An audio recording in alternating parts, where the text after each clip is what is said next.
आवाजाच्या दुनियेमध्ये सोबत स्वप्नांची, आवाजाच्या दुनियेमध्ये सोबत स्वप्नांची, कुणी गाणी गाई गप्पा मारी रंगत विषयांची, कुणी गाणी गाई गप्पा मारी रंगत विषयांची. या रेडिओच्या लहरींवरती चंगळ श्रोत्यांची, या रेडिओच्या लहरींवरती चंगळ श्रोत्यांची. ही इन्फिनिटीची वाणी आहे 100 नम्राची, ही इन्फिनिटीची वाणी आहे 100 नम्राची, ही इन्फिनिटीची वाणी आहे 100 नम्राची. पिंपरी चिंचवड एज्युकेशन ट्रस्ट संचालित infinity community radio 90.4 FM, reflecting you. श्रोते हो, आपण ऐकत आहात PCET's इन्फिनिटी 90.4 FM आणि मी आहे तुमच्यासोबत RJ विद्या. शतकोटींचे बीज या कार्यक्रमात मी तुमचं स्वागत करते. श्रोते हो, आजच्या दुसऱ्या भागात आपण ऐकणार आहोत श्रीरामाचा अवतार का झाला, रामकवचाची सुरुवात कशी होते आणि आपल्या शीर, भाल, नेत्र आणि कर्ण या अवयवांच्या रक्षणासाठी श्रीरामाकडे कशी प्रार्थना केली जाते. सादर करते आहेत डॉक्टर शिवलीला पाटील. ऐकूयात कार्यक्रम शतकोटींचे बीज. श्रीराम जय राम जय जय राम, श्रीराम जय राम जय जय राम, श्रीराम जय राम जय जय राम, श्रीराम जय राम जय जय राम. नमस्कार. PCET's इन्फिनिटी 90.4 FM वर मी डॉक्टर शिवलीला पाटील तुम्हा सगळ्यांचं शतकोटीचे बीज या सत्रातील आजच्या भागामध्ये मनापासून स्वागत करते. मागच्या भागामध्ये आपण राम या शब्दाबद्दल माहिती जाणून घेतली, रामरक्षा स्तोत्राची निर्मिती कशी झाली हे जाणून घेतलं आणि सगुण अशा ध्यानमूर्तीचं वर्णन आपण कालच्या भागात पाहिलेलं आहे. आज आपण प्रत्यक्ष रामरक्षा स्तोत्राला सुरुवात करणार आहोत. चरितं रघुनाथस्य शतकोटी प्रविस्तरम, एकैकमक्षरं पुंसां महापातकनाशनम. चरितं रघुनाथस्य शतकोटी प्रविस्तरम म्हणजेच हे जे रामचरित आहे ते किती विस्तारित झालेलं आहे, तर ते शतकोटी श्लोकांइतकं विस्तारित झालेलं आहे. एकैकम अक्षरं पुंसां, यातील एक एक अक्षर पुंसां म्हणजे मनुष्याच्या, महापातकनाशनम महापातकांचा नाश करणारा आहे. रघुनाथाचं हे जे चरित्र आहे ते शतकोटी म्हणजे 100 कोटी श्लोकांइतकं विस्तार पावलेलं आहे. त्यातील एक एक अक्षरसुद्धा मनुष्याच्या महापातकांचा नाश करणारा आहे. हा पहिलाच श्लोक आपल्याला आश्वासन देतो. पूर्वीच्या संस्कारांनी चित्त कितीही मलिन झालेलं असू दे, तरीही रामचरिताच्या श्रवणाने ते शुद्ध आणि पवित्र होतं. रामनामाने चित्तातील अमंगल वृत्तींचा नाश होतो. अत्यंत पापी असा वाल्याचा देखील रामनामाने वाल्मिकी झाला, हे उदाहरण आपण सर्वजण जाणतो. तर असं हे रामनामाचं महत्त्व. रामाचं स्वरूप जर मनात उमटलं तर कोणत्याही वाईट वृत्ती चित्तात उठतच नाहीत. रामकथेचा जर संदर्भ घेतला तर रावणाची एक कथा आपण इथे लक्षात घेऊ शकतो. सीतेचं हरण करून रावण सीतेला घेऊन आला. त्यामुळे रामरायांनी रावणाविरुद्ध युद्ध स्वीकारलं. अशा वेळे रामाने रावणाच्या सैन्याचं नाश करायला सुरुवात केली. घाबरलेल्या रावणाने कुंभकर्णाला जागं करण्याचा प्रयत्न केला. रावणाने सीताला पळवून आणले आणि रामाविरुद्ध म्हणजे ईश्वराविरुद्ध युद्ध सुरू केल्यामुळे कुंभकर्णाने रावणाला मूर्खातच काढलं. बरं, एवढं करून सीता वश झाली का, तर तेही नाही असं रावणाने सांगितलं. तेव्हा कुंभकर्णाने रावणाला विचारलं, अरे तू एवढी मायावी रूपं धारण करू शकतोस, तर मग रामाचं रूप धारण करून तू सीतेला वश का नाही करून घेतलंस? त्यावर रावणाने उत्तर दिलं, अरे मी तसा प्रयत्न केला, पण अडचण काय झाली सांगू का, की रामाचं रूप धारण करण्यासाठी ते रूप आधी मनात धरावं लागतं. मी ते सुंदर दुर्वादलासारखं श्यामल रूप मनात धारण केलं की मला दुसरं काही नको वाटायला लागतं. अगदी ब्रह्मपद देखील तुच्छ वाटायला लागतं मला. परवधूचा संग करण्याची इच्छा तर सोड, मला अगदी मंदोदरीसुद्धा आपल्या मातेसारखी वाटायला लागते. कर्तुम चेतसी रामरूपम अमलम दुर्वादल श्यामलम तुच्छं ब्रह्मपदं परं परवधू संगम प्रसंगम कुतः. या प्रसंगावरून हे लक्षात येतं की रामाच्या स्मरणाने अंतःकरणात वाईट वृत्तीच येत नाहीत. पावित्र्याच्या आविर्भावाने ज्याला आपण पाप म्हणतो असं पापच मुळात आपल्या चित्तात निर्माण होत नाही आणि अशा अर्थाने सर्व महापातकांचा नाश होतो असं आपण म्हणू शकतो. म्हणजेच आपल्या चित्तावर वाईटाचा कितीही प्रभाव असला तरी त्याचा लवलेशही उरणार नाही अशी ही 2 अक्षरं म्हणजे राम. ही 2 राम अक्षरच तुमचा उद्धार करायला पुरेशी आहेत. रामनाम चित्तात धारण केल्यास त्यातलं एक एक अक्षर महापातकांचं नाश करणारं आहे. ध्यात्वा नीलोत्पलश्यामम. ध्यात्वा म्हणजे ध्यान करून. आता हे जे पद आहे ते पद खरं तर 4थ्या श्लोकातील रामरक्षाम पठेत प्राज्ञः याच्याशी जर जुळवून घेतलं तर त्याचा अर्थ नीट लक्षात येतो. म्हणजेच जाणते लोक अशा राममूर्तीचं ध्यान करून रामरक्षेचं पठण करतात. 2 आणि 3 श्लोकामध्ये सीता लक्ष्मणासह असणाऱ्या रामाचं रूप, त्याचा वेश, त्यांनी धारण केलेले आयुध आणि त्याचं अवतार कार्य याचं वर्णन आलेलं आहे. नीलोत्पलश्यामम राजीवलोचनम रामम. नीलकमळाप्रमाणे श्यामलकांती असणारा, राजीव म्हणजे कमळदलाप्रमाणे सुंदर लोचन असणारा असा राम. जानकी लक्ष्मण उपेतम. उपेतम म्हणजे सहित, सीता लक्ष्मणासहित असणारा राम. रामाचं ध्यान सीता लक्ष्मणासहित का असा जर विचार केला तर त्याच्यासाठी एक कथाभाग आपण पाहू शकतो. वाल्मिकी ऋषींना जेव्हा राम वनवासात असताना भेटले तेव्हा त्यांनी विचारलं की मी कुठे राहू. त्यावेळी राम म्हणजे परमात्म स्वरूप असल्यामुळे वाल्मिकी ऋषी त्यांना म्हणाले की हे रामा, तू कुठं नाहीस हे मला सांग, तर तू कुठं राहायचं हे मी तुला सांगेन. अर्थातच रामांना हे लक्षात आलं आणि त्यांनी आपला प्रश्नच बदलला. त्यांनी पुन्हा प्रश्न विचारला, मी सीता आणि लक्ष्मणासहित कोठे राहू ते सांगा. तेव्हा राम आपल्या सगुण आणि साकार स्वरूपाला धरून विचारत आहेत हे वाल्मिकींनी ओळखलं आणि वाल्मिकी ऋषी म्हणाले की रामा, सीता आणि लक्ष्मणासहित तू भक्तांच्या हृदयात राहा.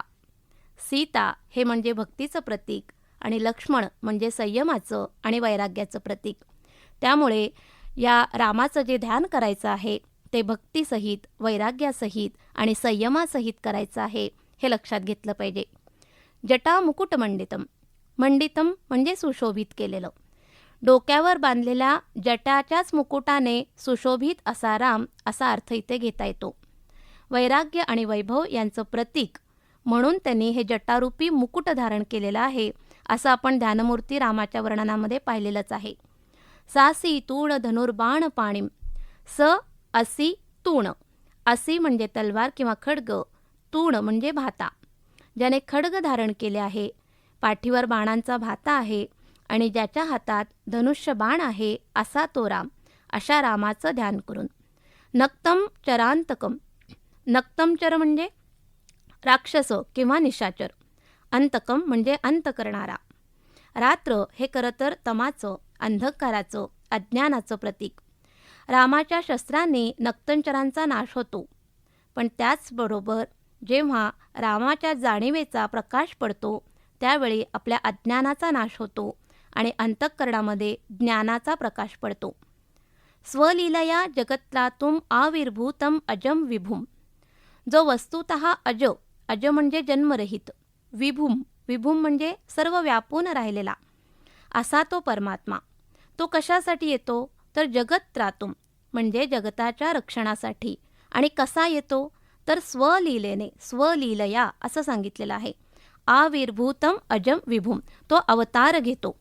भगवद्गीतेच्या 4थ्या अध्यायामध्ये 6वा, 7वा आणि 8वा जो श्लोक आहे तो अशाच अर्थाचा आहे. अजोपि सन्नव्ययात्मा भूतानाम ईश्वरोपि सन् प्रकृतीं स्वामधिष्ठाय संभवाम्यात्ममायया यदा यदा हि धर्मस्य ग्लानिर्भवति भारत अभ्युत्थानम अधर्मस्य तदात्मानं सृजाम्यहम् परित्राणाय साधूनां विनाशाय च दुष्कृतां धर्मसंस्थापनार्थाय संभवामी युगे युगे. स्वलीलया जगत्रातुम या रामरक्षेच्या ओवीमधून हेच सुचवायचं आहे. जगताच्या कल्याणासाठी आणि परित्राणाय साधूनां विनाशाय च दुष्कृतां या कार्यासाठीच ज्यांनी अवतार घेतलेला आहे अशा रामाचं ध्यान करावं. रामरक्षां पठेत प्राज्ञः पापग्निम सर्व कामदाम आधी म्हटल्याप्रमाणे ध्यात्वा हे पद दुसऱ्या श्लोकात आलं आहे आणि त्यानंतर त्या ध्यान स्वरूपाचं वर्णन करून स्वलीलया जगत्रातुम आविर्भूतम असं म्हटलं. म्हणजेच जाणत्या व्यक्तीने असे ध्यान करून जर रामरक्षेचं पठण केलं तर त्याच्या पापांचा नाश होतो आणि सर्व कामदाम म्हणजेच सर्व कामना पूर्ण होतात. आता इथून पुढचा जो भाग आहे त्याला रामकवच असं म्हणतात. या भागामध्ये प्रत्येक अवयवाचं रक्षण करण्यासाठी श्रीरामाची त्याच्या वेगवेगळ्या नावांनी प्रार्थना केलेली आहे. हा जो भाग आहे हे रामकवच मंत्र स्वरूपाचं आहे. त्यामुळे ह्या मंत्रस्वरूपी रामकवचाचं जर आपण नित्य पठण केलं तर आपल्या संपूर्ण शरीराचं रक्षण होतं अशी मान्यता आहे. तर हे जे रामकवचाचे जे श्लोक आहेत ते आपण पाहूयात. शिरो मे राघव पातु भालं दशरथात्मजः कौसल्येयो दृशो पातु विश्वामित्रप्रिय श्रुती. पातु पातु हा शब्द इथे वारंवार वापरलेला आहे. पातु याचा अर्थ रक्षण करणे किंवा रक्षण कर. शिरो मे मे म्हणजे माझ्या, शिरो म्हणजे शिराचं. माझ्या शिराचं रक्षण राघवाने करावं अशी प्रार्थना इथे केलेली आहे. राघव हाच शब्द का आला यासाठी आपल्याला रामकथेचा आधार घ्यावा लागतो. राघव याचा अर्थ रघुकुळात जन्म घेतलेला. खरं तर हे जे कुळ आहे ते सूर्यापासून सुरू होतं. सूर्य, मनु, इक्ष्वाकू ही खरं तर कुळपरंपरा. या कुळातले सगळेच राजे म्हणजेच राजा हरिश्चंद्र असेल, चक्रवर्ती सम्राट सगर असेल, राजा दिलीप असेल, राजा भगीरथ असेल, हे सगळेच राजे अत्यंत धर्मशील आणि पराक्रमी असे होते. देव आणि दानवांच्या युद्धामध्ये याने नेहमी देवांना मदत केली आणि विजय प्राप्त करून दिला. दिलीप राजाचा पुत्र रघु हा तर अत्यंत धर्मशील आणि न्यायशील होता. तो चक्रवर्ती सम्राट होता. त्याने सर्वदक्षिण यज्ञ केलं आणि या यज्ञात त्याने अंगावरील वस्त्रांखेरीज सगळं काही दान करून टाकलं. अशा या रघु राजाच्या नावावरून मुळातल्या या सूर्यवंशाला रघुवंश हे नाव पडलं. रघुचा पुत्र अज आणि त्याचा पुत्र दशरथ आणि दशरथाचा पुत्र श्रीराम. देवांना सहाय्य करणाऱ्या या कुळामध्ये ईश्वराचा अवतार असणाऱ्या रामानं जन्म घेतला.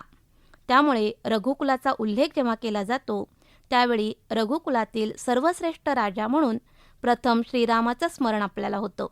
म्हणून रघुकुळातील सर्वश्रेष्ठ अशा राजाने म्हणजेच राघवाने म्हणजेच रामाने माझ्या शिराचं रक्षण करावं. आरोग्यशास्त्राचा जर विचार केला तर शिर हे उत्तम अंग आहे. त्यातील मेंदूमध्ये सर्व प्रकारच्या नाड्या असतात आणि त्याकडूनच सर्व शरीराला आज्ञा पोचवल्या जातात. त्यामुळे जेव्हा ब्रेन डेड अशी अवस्था येते तेव्हा खरं तर मृत्यू समोर असतो. अशा या महत्त्वपूर्ण अवयवाचं रक्षण अत्यंत आवश्यक आहे. आणि आपण व्यवहारात पण म्हणत नाही का, सिर सलामत तो पगडी 50. योगशास्त्राच्या दृष्टीने जेव्हा आपण याचा विचार करतो तेव्हा शिर म्हणजे मस्तक. इथे मूर्ध्नी म्हणजे ज्याला आपण टाळू म्हणतो हा जो भाग असतो त्या ठिकाणी सहस्रार चक्राचं स्थान असतं आणि या ठिकाणी प्राणस्थित करून जे प्राण सोडतात त्यांना मुक्ती मिळते असं सांगितलेलं आहे. त्यामुळे अशा या महत्त्वपूर्ण भागाचं रक्षण रघुकुलातील सर्वश्रेष्ठ अशा श्रीरामाने करावं अशी इथे प्रार्थना.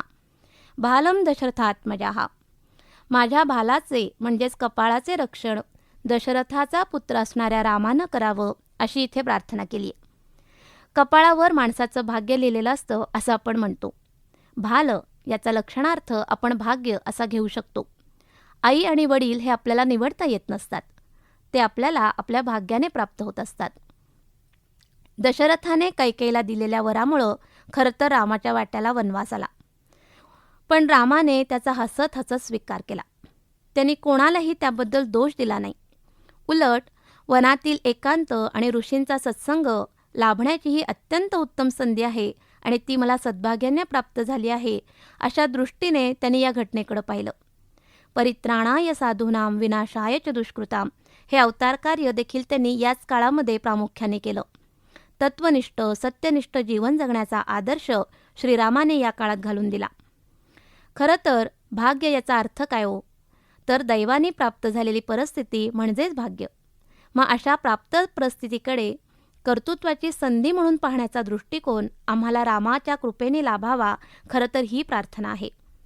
योगशास्त्राचा जर विचार केला तर ध्यान करताना प्रथम भ्रूमध्यामध्ये लक्ष केंद्रित करायचं असतं. तिथे आज्ञाचक्र असतं. ध्यानयोगात या ठिकाणी आतून लक्ष ठेवून ईश्वर तत्वाचं नाम आणि मंत्राने स्मरण करत राहिल्यास ध्यान हे उत्तम होतं.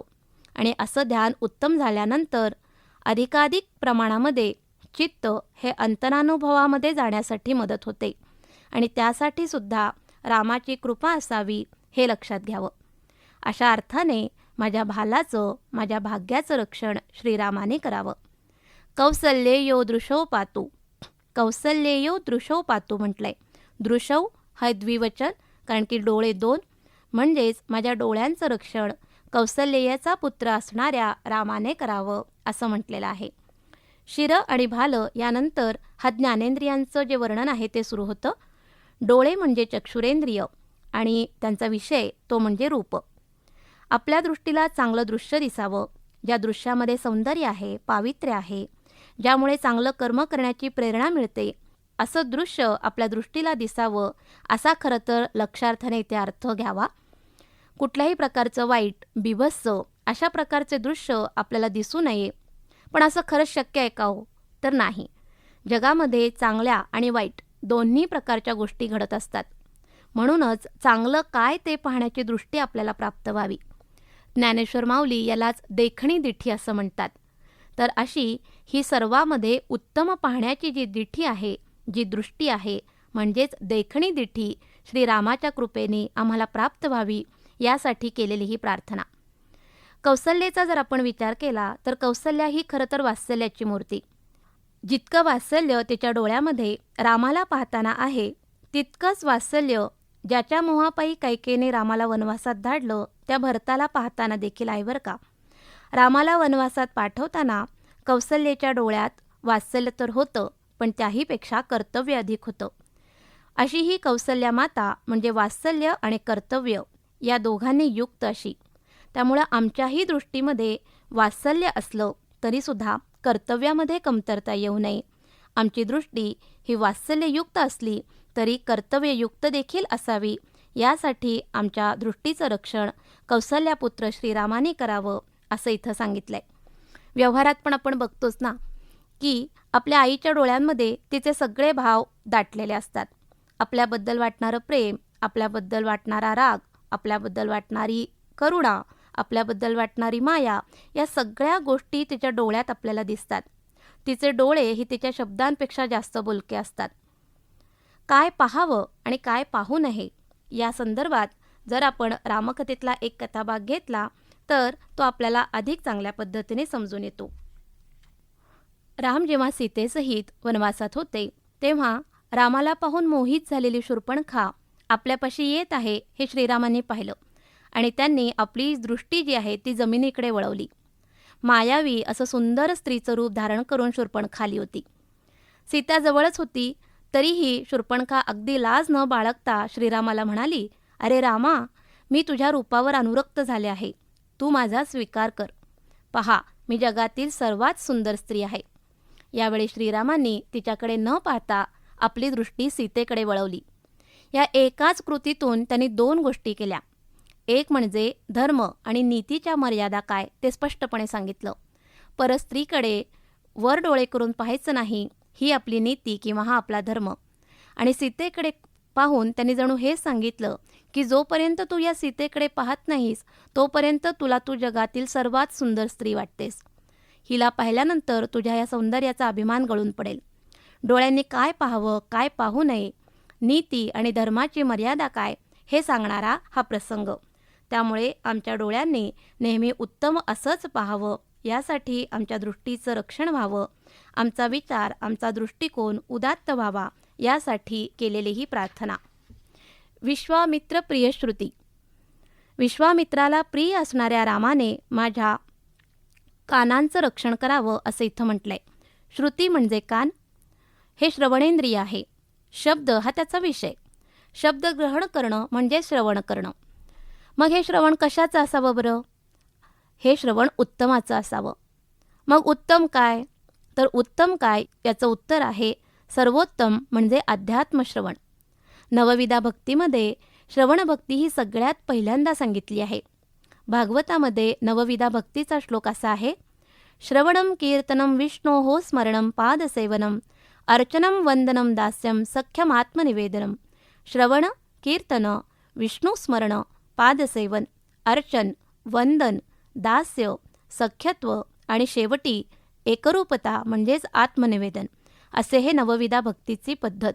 तर या सगळ्यामध्ये श्रवण ही पहिली पायरी आहे. मग हे श्रवण कशाचं असावं?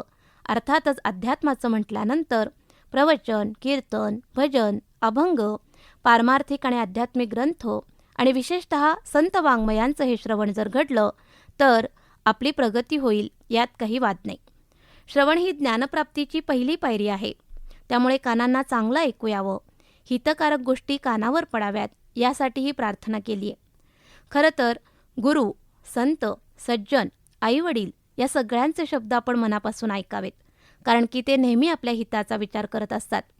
त्याचप्रमाणे विविध क्षेत्रातील ज्ञानी लोकांचं सुद्धा शब्द आपल्या कानावर पडावेत, जेणेकरून आपल्या ज्ञानामध्ये वाढ होईल. रामकथा जर पाहिली तर असं लक्षात येतं की यज्ञाच्या रक्षणासाठी विश्वामित्रांनी दशरथाकडे रामाची मागणी केली होती, कारण की राम हे एकटेच त्यांना यज्ञरक्षणासाठी योग्य वाटत होते.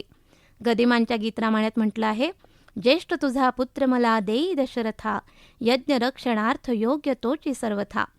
रामाला घेऊन जात असताना खरं तर राम हे नुकतंच तारुण्यात प्रवेश करत होते. विश्वामित्रांनी त्यांना त्यांच्या सहवासाच्या काळामध्ये विविध शस्त्रास्त्रांचं ज्ञान दिलं, विविध प्रकारचं मौखिक ज्ञानही त्यांना दिलं. रामांनी ते श्रवण केलं.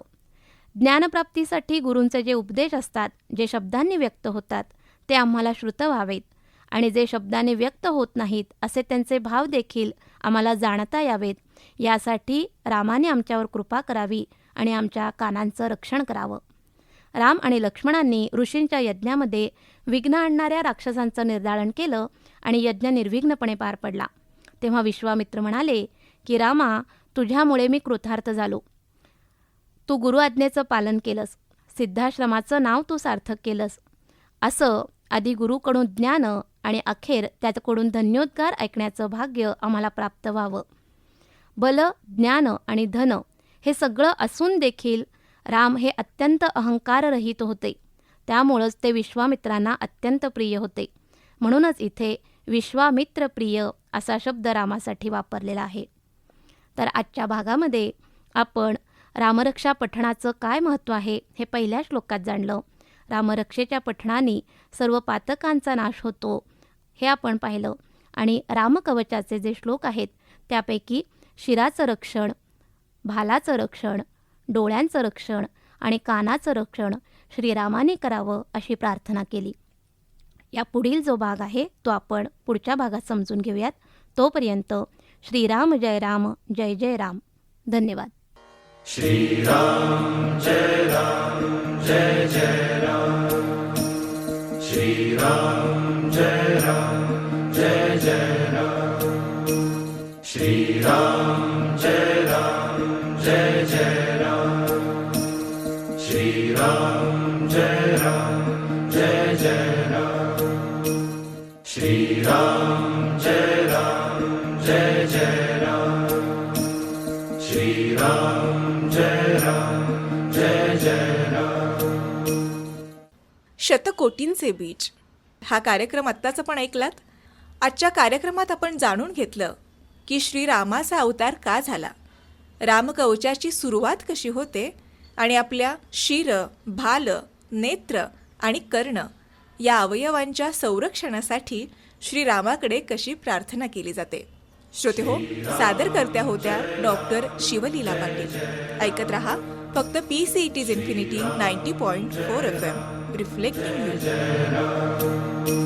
श्रीराम जय राम, जय जय राम.